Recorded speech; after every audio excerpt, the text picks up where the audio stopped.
Hey, how's it going? Brian here, and I hope you're having an amazing day. And there's a few things that were on my mind. I'm going back over a book that I've read at least 4 times, and I don't read it all the way through. It's Rework by Jason Fried, the guys who run 37 Signals. They also run Basecamp, and I think the other one's called High Rise. So they're a software company, and they wrote a book called Rework. I totally recommend it. There's certain parts of it that I don't know. I have differing opinions on, but there's just some huge takeaways from that book, and I revisit it from time to time. And there's one question in the book, and again, I don't go all the way through the book. A lot of times with books, when I revisit them, I just listen to them for a little bit, or I read them for a little bit, and there's just a few lines that just bring me back and have me just reconsider things again. And there's one question that they pose in the book, which is, why do you exist? Why does your business exist? And I believe this is the number one question every business needs to ask themselves, and you need to revisit this question. I find that every time I lose direction, this is something that I always have to go back to.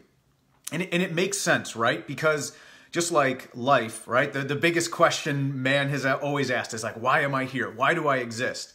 And life is it's an entity, right? Well, business is an entity as well. And it has, when you look at a corporation, like it is a legal entity. It actually is, it's its own thing. And just like your life, these are questions you want to ask yourself, and they're deep questions, right? You want to ask this about your business as well, because it's really interesting. There's a lot of correlations between life and business and this question. I guarantee you, success in your life, at the end of your life, will not be defined by the amount of money you have. There's such an amazing story that Warren Buffett tells he's at a school. I think he's at Nebraska, where he went.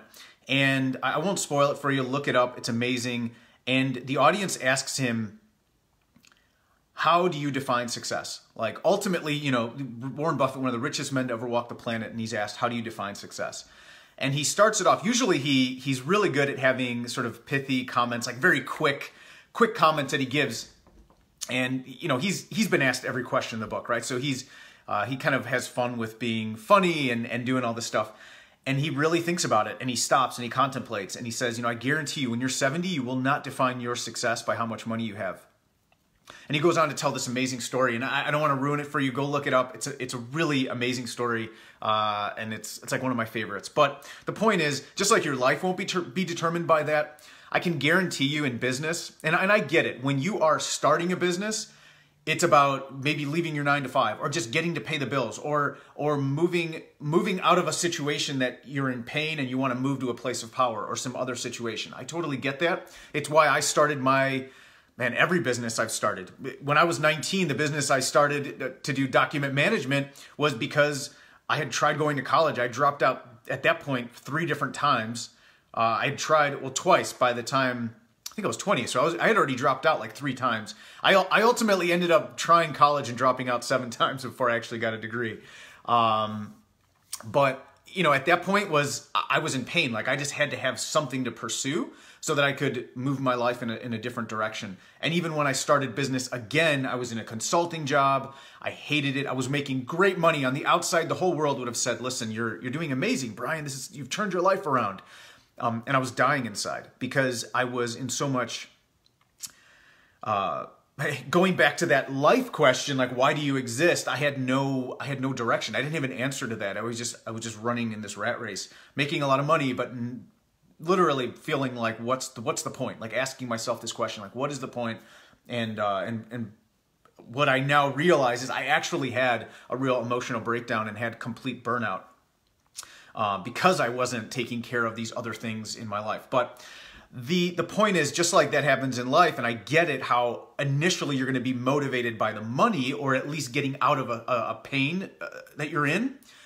What will really define your business and will really continue to motivate you is, why does your business exist? Answering that question. And I think that, I believe, because the barrier to entry has gotten so low, especially with physical products, but in any business, to come in and start doing business and start generating revenue and start selling to an audience, the barriers are lower than ever. The tools that we have, the things that would have taken whole teams, one person can do with some automation. It is absolutely incredible what just one person with a laptop can do. And because of that, there's going to be a lot of people that are going to be driven by that first order drive. That first order drive is going to be, how do I make money, right? And a business needs to make money, it needs to be profitable. However, you do have to ask the question, why does my business exist? Because with that barrier entry being so much lower, everyone is operating on this plane right here, this very basic plane, and that's going to make it incredibly difficult to compete. But the brands and the businesses that can elevate to another plane and really answer that question, why do I exist? Why does this business exist? Those are the businesses that are truly going to serve their audiences, and those are the ones that are really going to leverage the opportunity we have. Peter Thiel, he's multi-billionaire co-founder of PayPal. He's part of the PayPal mafia. Elon Musk was part of that crew. And he always says, never start a business for the sake of starting a business, for the sake of making money. Always start a business to solve a problem, to solve a need. And I know that can be difficult at first because it's like, man, it just seems like I got to create this big innovation, especially in the internet marketing space. And if you sell online, you sell e-commerce, whatever, I consider you part of that space because you saw a need, you found a product or created a product and fulfilled that need. Right? And there was demand, not even a need. You just saw demand and you fulfilled the demand. And I think that's a great way to get started. But to really have long-term staying power, to continue to have the ability to grow your business and have people latch on and to really feel like they're a part of something, because I believe that's the only way to grow. The world, if you think micro brands are big now, I think micro brands are the future because they've got competitive advantage in that they can leverage their relationships with people. So just like in jiu-jitsu, I talk about, you want to use your leverage. In business, you want to do the same thing. And your leverage, if you're starting out, if you're less than a $10 million company or less than a $100 million company, it's not size, right? It's not massive advertising budgets. It's going to be the connection you can have with your customers. So ultimately, you need to get in tune with that. Now, the why doesn't have to be this big, grandiose mission, right? It can just be, we just want to make sure people have, the most organized houses they can have, right? We want to really help people achieve this goal of having their home organized. It doesn't have to be this massive thing, and you sell home organizing products. However, you just have to be clear on why you exist. And if your business exists just to make money, I believe that the barrier to entry is so low now, there are plenty of other people that are thinking the same way, and ultimately it becomes a race to the bottom on price, and there isn't a bigger North Star that's guiding you or guiding the business. And I don't see any other way to have a staying power in this economy, in this market, if you don't get clear on this question, why does your business exist? Who do you serve? What impact are you making? And what destination are you getting people to? And again, don't overthink it, but just get really clear on why you're there. And every time that I've gotten out of alignment, where I start feeling like, man, what is going on? Like just things aren't maybe moving in the direction I want, or just not feeling it, right? If I'm not feeling it, I always go back to this question, why does my business exist? And if I can't clearly articulate it, I stop everything.